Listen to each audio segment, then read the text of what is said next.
ప్రస్తుతం అంజుమా కూడా మనకి టెంపుల్ పరిసరాల వద్దే అందుబాటులో ఉన్నారు. అంజుమా లైవ్ లోకి తీసుకుందాము. అంజుమా చెప్పండి, ఒక్కొక్కరిగా అయితే ఇటు విఐపీలు కానివచ్చు, భక్తులు ఒక్కొక్కరిగా అమ్మవారిని దర్శించుకుంటున్నారు. ఉదయం నుంచే బోనాలు ఎత్తుకుని మరి అమ్మవారికి మొక్కులు చెల్లించుకుంటున్నారు. ప్రస్తుతం భక్తులకి ఎలాంటి ఏర్పాట్లు చేశారు అధికారులు? అక్కడ పరిస్థితి ఎలా ఉంది అంజుమా? ఎస్ ప్రసన్న, లష్కర్ బోనాల నేపథ్యంలో నగరం నలుమూలల నుంచే కాకుండా అనేక ప్రాంతాల నుంచి లక్షలాది మంది భక్తులైతే ఉజ్జయిని మహంకాళి అమ్మవారిని దర్శించుకునేందుకు, ఇక అమ్మవారికి బోనాలను సమర్పించేందుకు పెద్ద ఎత్తున సికింద్రాబాద్ ఆలయానికైతే తరలి వస్తున్నారు. తెల్లవారుజామున 3 గంటల నుంచే అమ్మవారికి ప్రత్యేక పూజలు చేయడంతో కూడా మనకు లష్కర్ బోనాల జాతర అనేది ప్రారంభమైపోయింది.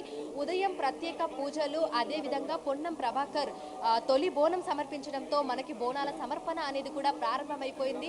ఇక ఇక్కడికి వచ్చేటువంటి భక్తులకు ఎటువంటి అసౌకర్యం కలగకుండా కూడా అన్ని ఏర్పాట్లను అయితే చేయడం జరిగింది. ప్రధానంగా బోనాలకు సంబంధించి 2 క్యూ లైన్లను అయితే ప్రత్యేకంగా ఏర్పాటు చేశారు. ఇక దీంతో పాటు కూడా సాధారణ భక్తుల కోసం కూడా 2 క్యూ లైన్లను ఏర్పాటు చేయడం జరిగింది. ఇక విఐపి మూవ్మెంట్ ఎక్కువగా ఉన్నటువంటి నేపథ్యంలో కూడా వారికి సపరేట్ గా ఒక వేని ఏర్పాటు చేశారు. దీంతో పాటుగా ఎవరైతే దివ్యాంగులు ఉంటారో వారి కోసం కూడా బ్యాటరీ వెహికల్స్ ని కూడా ఏర్పాటు చేయడం అయితే జరిగింది. మొత్తంగా తెల్లవారుజాము నుంచే వివిధ ప్రాంతాల నుంచి సికింద్రాబాద్ కు అనేక మంది భక్తులు అయితే తరలి వస్తున్నారు. ఇక ఇక్కడికి వచ్చేటువంటి భక్తులను దృష్టిలో ఉంచుకొని ఇటు అన్ని శాఖల సమన్వయంతో కూడా ఎలక్ట్రిసిటీ, వాటర్ బోర్డ్, అదేవిధంగా జీహెచ్ఎంసీ అన్ని రకాల ఏర్పాట్లను అయితే చేయడం జరిగింది. ఇక దీంతో పాటుగా మెడికల్ ఎమర్జెన్సీ పర్పస్ లో కూడా మనకు ఇక్కడ ఫ్రీ మెడికల్ క్యాంపుతో పాటుగా కూడా మనకు అంబులెన్స్ సౌకర్యం కూడా ఏర్పాటు చేశారు. ఇక క్యూ లైన్లలో నిలిచినటువంటి భక్తుల కోసం కూడా ఎక్కడికక్కడ మనకు వాటర్ ప్యాకెట్లను కూడా అందిస్తున్నటువంటి పరిస్థితులు ఉన్నాయి. ఎందుకంటే ఒక్కసారి మనం క్యూ లైన్లోకి ఎంటర్ అయిన తర్వాత మళ్ళీ మనం ఆలయంలోకి వెళ్ళి అమ్మవారిని దర్శించుకున్న తర్వాతనే మనం మళ్ళీ బయటకి రావాల్సి ఉంటుంది.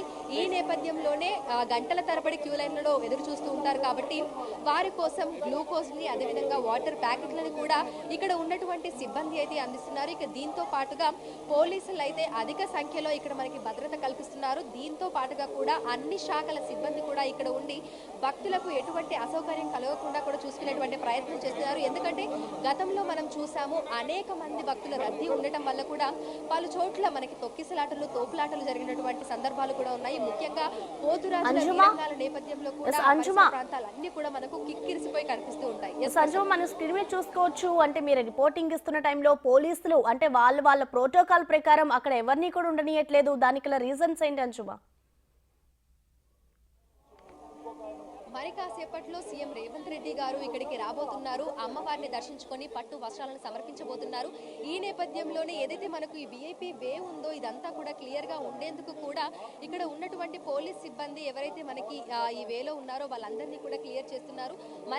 మరి కాసేపట్లో ఇక్కడికి వస్తున్నారనే సమాచారం ఉండటంతో కూడా ప్రోటోకాల్ ప్రకారం కూడా ఎవరు ఈ వేలో ఉండకూడదు, ఈ వే అంతా క్లియర్ గా ఉండాలని కూడా ఇక్కడ ఉన్నటువంటి పోలీస్ సిబ్బంది మీడియా వాళ్ళను కూడా పక్కన ఉండవలసిందిగా కోరడం అయితే జరిగింది. ఇక ఆలయ ప్రధాన అర్చకులతో పాటు పూజారులు కూడా ఇక్కడ సాదర స్వాగతం పలికేందుకు కూడా ఇక్కడ ఉన్నటువంటి విజువల్స్ ను కూడా మనం కెమెరాలో చూడొచ్చు.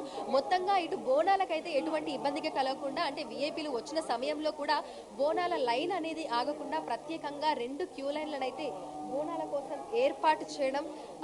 కోసం ఏర్పాటు చేయడం అయితే జరిగింది. ఇక దీంతో పాటు కదా సాధారణమైన భక్తుల కోసం కూడా ప్రత్యేక క్యూ లైన్లను అయితే ఏర్పాటు చేశారు. మొత్తంగా మనం చూసినట్లయితే కూడా ఈ 2 రోజుల పాటు బోనాలు, రంగం ఈ 2 రోజుల పాటు కూడా మనకు విపరీతమైనటువంటి రద్దీ ఉంటుంది. ఉజ్జయిని మహంకాళి అమ్మవారిని దర్శించుకునేందుకు, అమ్మవారి ఆశీస్సుల కోసం మనకు ఇటు నగరం నలుమూలల నుంచే కాకుండా వివిధ రాష్ట్రాల నుంచి, తెలంగాణ రాష్ట్ర వ్యాప్తంగా అన్ని జిల్లాల నుంచి కూడా పెద్ద సంఖ్యలో భక్తులు వస్తుంటారు. ఆలయ కమిటీ మెంబర్స్ తెలిపిన దాని వివరాల ప్రకారం కూడా ఈ ఏడాది దాదాపు 20 నుంచి 25 లక్షల మంది భక్తులు వస్తారని అంచనా వేస్తున్నారు. ఇక ఈ రోజు తెల్లవారుజాము నుంచే మనకు రాత్రి వరకు కూడా బోనాల సమర్పణ అనేది ఉంటుంది. ఇక దీంతో పాటు కూడా అమ్మవారి అంబారి ఊరేగింపుతో పాటు రేపు మనకు ప్రత్యేకంగా ఆకాశవాణి రంగం ఉంటుంది.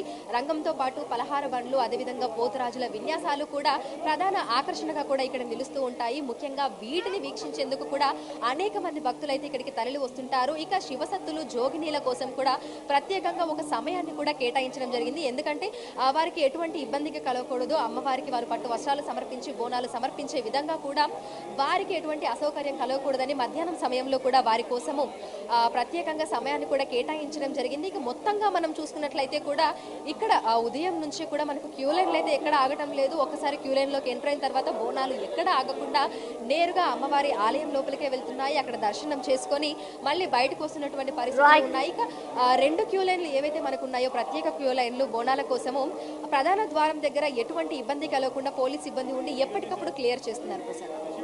Thank you అంశుమా.